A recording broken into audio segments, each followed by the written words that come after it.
YouTube. I'm just coming with a few ways in which I organize my sewing area. One of the ways that I love, I did this on my sewing room tour. This is one of those cardboard drawers, and they're small, they're lightweight, and you really probably couldn't put too much in them. I got them at a thrift store. And what I do is I put the pattern I'm working on. I'm doing a sew along for that.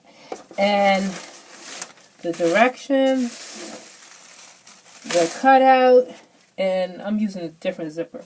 And even if I cut interfacing and it's not, I just put it in there. And at the end of the night, when I'm cleaning up, putting things away, I put it right back in the drawer. I think that there are 5 drawers. So I cut an apron out when I feel like working on an apron. I also cut a sweater coat. When I feel like working on that, I'll work on that next. Some nights, I'm not really sewing. I just feel like cutting things out, and I'll just cut things out and put it in there, and then I just have to pull out the drawer and sew. And another thing that, if you ever, it's BJ's. I go to BJ's a lot, and these boxes fit patterns very nicely. I have my patterns on my on the bookshelf, and it has coat and different things.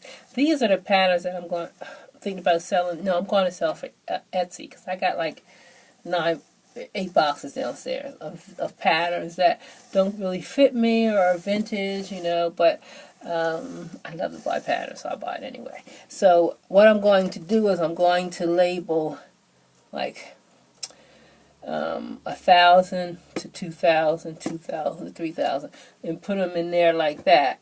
But just so I can reach it if it sells and get it. And another thing that me and Honey were working on this. I have bins downstairs. I have like the Tupperware bins, the big ones. I think I got about 8 of fabric. And I labeled it linen, coat, knit. But it's hard for me to know what do I have downstairs. And I needed some black, but I couldn't really find black. I know I have black knit downstairs. But anyway, so I thought about doing this. And we're in the process of labeling it now. For instance, this has bin 2. The length is 4 yards, and the width is 60 inches. And this is the fabric piece. I can see the colors. I can feel it. I can even do the stretch test to see if it's too stretchy. I can also look through. So, okay, say if I want a gray, I can see and pull out the grays and see which fabric. So this is just really one bin. I put like 2 cards from another bin, but I have some hook things hanging up on the wall, and I'm just going to hook them right on the wall. So when I'm ready for a project and I'm not sure what I have, I can touch and I can feel and find the fabric that goes with, find the fabric and find which bin it is. At least when I go downstairs, I know the bin that's labeled.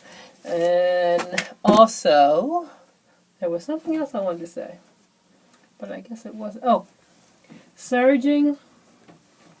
If you have a serger, when I'm serging and I get a good serge off some fabric, I write down what the numbers were for the serge. So if I'm doing a similar print, I automatically just put it on those numbers, because serging can be hit or miss sometimes. Sometimes my serger is working well, and other times it's just doing what it wants to do. Okay, I think those were the main organizational tips, because I can't, I can have, there are some people who have spotless sewing rooms, and I don't have to have spotless, but I have to kind of know, I have to have a clue of where my things are. So I try to keep it a certain way. So, okay. Bye-bye, YouTube.